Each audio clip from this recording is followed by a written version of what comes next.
नमस्कार साथियों, आप सबको लोहड़ी की बहुत बहुत शुभकामनाएं। एक जानवरी कहते होंगे उसको, गिरगिट को क्या कहते हैं? जानवरी होता है। बीजेपी ने गिरगिट को भी एक रंग सिखा दिया। जिन्हें लाल आंखें दिखानी थी उनके लिए लाल कारपेट बिछा दिया। ये एक वीडियो चलाइए जो पीछे चल रहा है।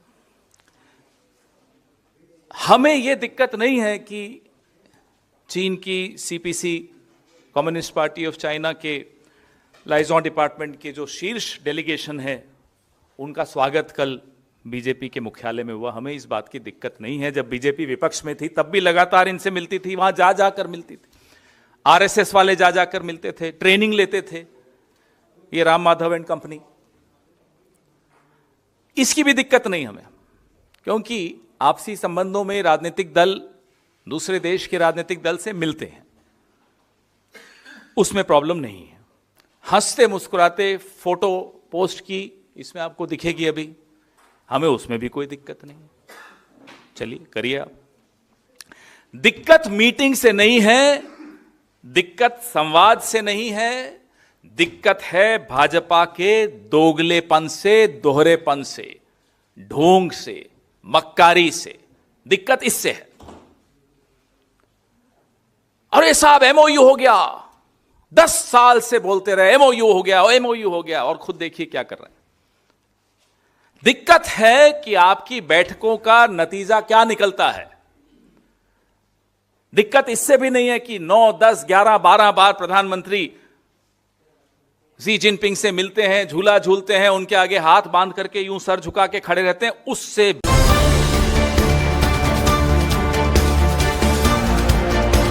भी दिक्कत नहीं है। चलिए ये भी मान लेते हैं। अपना अपना चरित्र होता है, अपनी अपनी रीढ़ की हड्डी होती है, उनकी इच्छा, उससे भी दिक्कत नहीं है। रीढ़ की हड्डी नहीं है, उससे भी दिक्कत नहीं है। दिक्कत है इस सब का नतीजा भारत के लिए क्या होता है। दिक्कत आपकी नीयत में है। हमें दिक्कत आपकी नीयत से है। हमें दिक्कत आपकी इन तमाम बैठकों से जो बंद दरवाजों में होती हैं, उसके बाद जो खामियाजा देश भुगतता है उससे है। यही अगर हमारे नेताओं से मिलते तो ये लोग बोलते देखो देखो ये माओ जेडोंग का रिश्तेदार है भाई, कांग्रेस पार्टी, हमारे लिए तो तुरंत सर्टिफिकेट आ जाते हैं। संघ के लिए नहीं आएंगे। वैसे संघ का मतलब क्या है? चीन की कम्युनिस्ट पार्टी से मिलना हमें नहीं समझ में आता। क्या सांस्कृतिक आदान प्रदान हो रहा है? क्या है ये? दूसरी बात ये कि जो डावाडोल नीति है चीन की, भैया आवाज मत करिए प्लीज। जो डावाडोल नीति है हमारी चीन के प्रति, ना केवल चीन के प्रति, जो पूरी विदेश नीति की मैं बात कर रहा हूं। अमेरिका ने डांटा तो चीन के पास चले गए, चीन ने डांटा अमेरिका के पास चले गए। कोई बच्चे हो, इधर से डांट पड़ी उधर चले गए, मम्मी ने डांटा पापा के पास चले गए, पापा ने डांटा मम्मी के पास चले गए, दोनों ने डांटा नाना नानी के पास चले गए, दादा दादी के पास। क्या मजाक बना रखा है साहब आपने? ये विदेश नीति है, इसको गंभीरता से लीजिए। ये हम बार बार कहते आए हैं। हमें कहेंगे साहब चीन के झालरों को बैन कर दो, मत खरीदो चीन के झालरों को, और खुद इलेक्ट्रॉनिक क्षेत्र में उनका निवेश मांगेंगे, धौलेरा में उनको जमीनें देंगे। जिस व्यक्ति को तमिल भाषा से नफरत है, प्रधानमंत्री की बात कर रहा हूं, वो जब मुख्यमंत्री थे गुजरात के, तो गुजरात के करिकुलम में, स्कूल के करिकुलम में मैंडरिन भाषा की बड़ी हिमायत करते थे कि साहब गुजरात के बच्चों को मैंडरिन सीखनी चाहिए। तमिल नहीं होना चाहिए, उर्दू तो छोड़ ही दीजिए, मैंडरिन सीखनी चाहिए। भाई क्या रिश्ता है आपका चीन से कि गुजरात के बच्चे मैंडरिन सीखें? क्या रिश्ता है आपका चीन से कि हमें कहते हैं कि झालर मत खरीदो, और जम्मू कश्मीर में स्मार्ट मीटर डोंगफैंग नाम की कंपनी से खरीद लेते हैं जो ब्लैक लिस्टेड है? चीन आपके मैप बदलता है, आप बदला ऐप से लेते हो, साहब ऐप बैन कर दो। ये क्या है? मजाक समझ रखा है। चीन आपके फर्टिलाइजर रोक देता है, गांवों में लोग मरे हैं। चीन आपके रेयर अर्थ्स बेचना आपको बंद कर देता है। कितना नुकसान भारत को उसका झेलना पड़ा।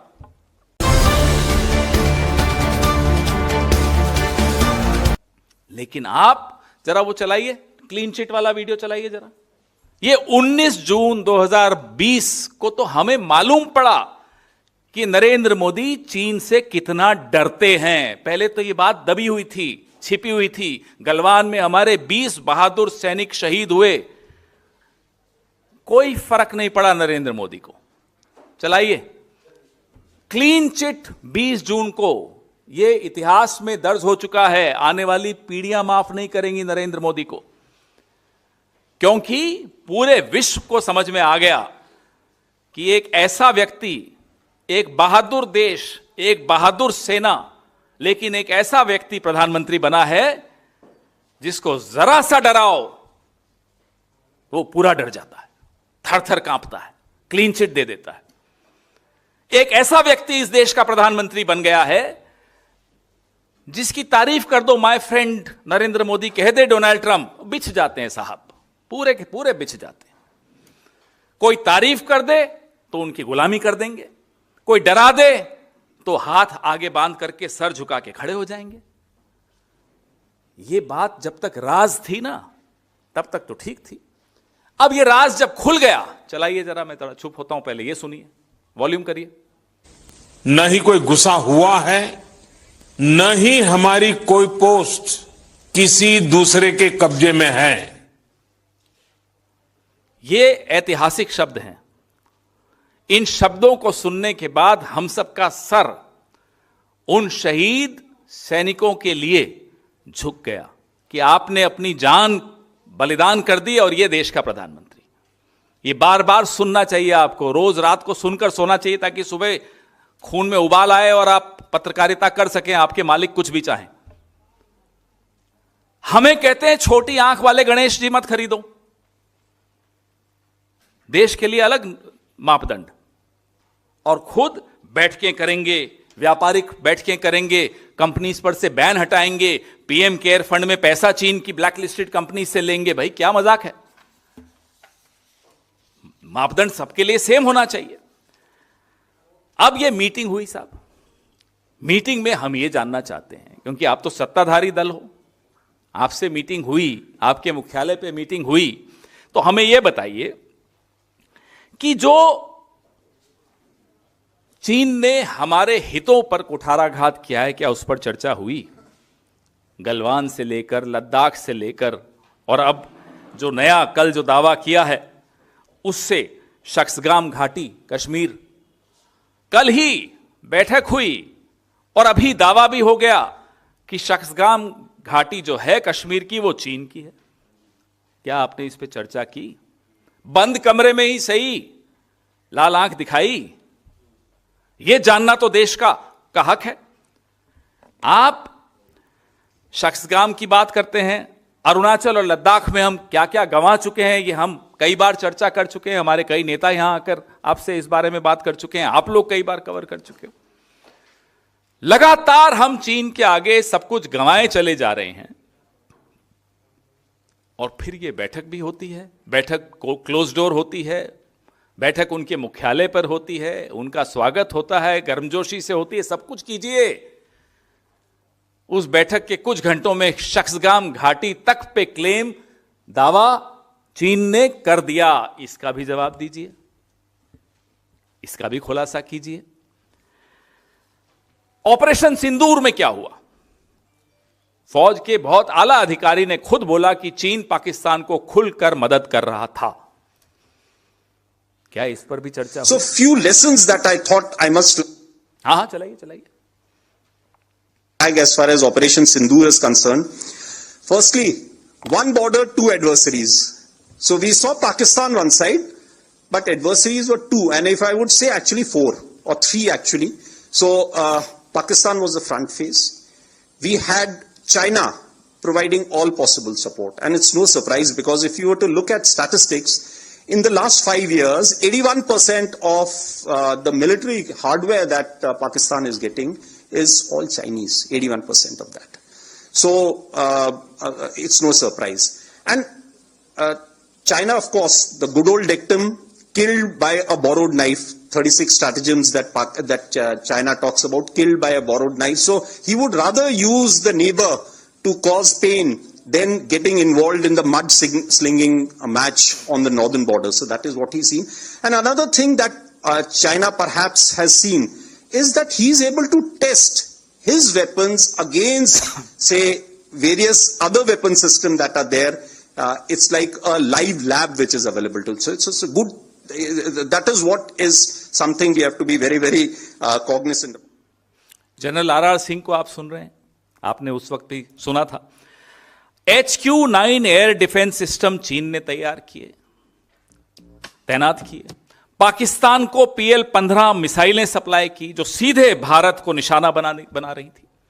फिर भी मोदी जी ने चीन की शर्तों को स्वीकार करते हुए मानसरोवर यात्रा शुरू की, उनकी शर्तों पर शुरू की। मैं आपको कई वृतांत, लंबी प्रेस कॉन्फ्रेंस है, क्योंकि बहुत कुछ पिछले 10-11 साल में हम गंवा चुके हैं, छवि के अलावा भी बहुत कुछ गंवा चुके हैं। अब जैसे अमेरिका में डोनाल्ड ट्रंप ने दावा किया, वैसे चीन ने भी दावा किया। साहब मध्यस्थता की थी ऑपरेशन सिंदूर में, जवाब आया यहां से? कोई जवाब नहीं आया। आंखें नीची हैं, हाथ आगे बंधे हुए हैं, झुके हुए हैं। झुका हुआ प्रधानमंत्री ये देश कभी स्वीकार नहीं करेगा जो इस तरह नतमस्तक हो जाता है दुश्मन के सामने। मैंने आपको फर्टिलाइजर का बताया, मैंने आपको डोकलाम का बताया, जो सिलीगुड़ी कॉरिडोर का बताया, जहां घुसपैठ करने के लगातार प्रयास चीन करता रहता है। शख्सगाम का बताया, अरुणाचल प्रदेश और अक्साई चीन को कैसे नक्शों में बार बार अपना बताया जाता है, नाम बदले जाते हैं, चीन बार बार करता रहता है, यहां से कोई जवाब नहीं जाता। चलिए चीन तो छोड़िए, बहुत बड़ी बात है, नेपाल तक कर देता है या चुप रहते हैं। तो भारी मिलिट्री मौजूदगी चीन ने बनाई, बफर एरिया बनाया, जो मई 2020 से पहले की जो यथास्थिति थी, जिसके बारे में हम बोल बोल कर थक गए, आप लोग सुन सुनकर थक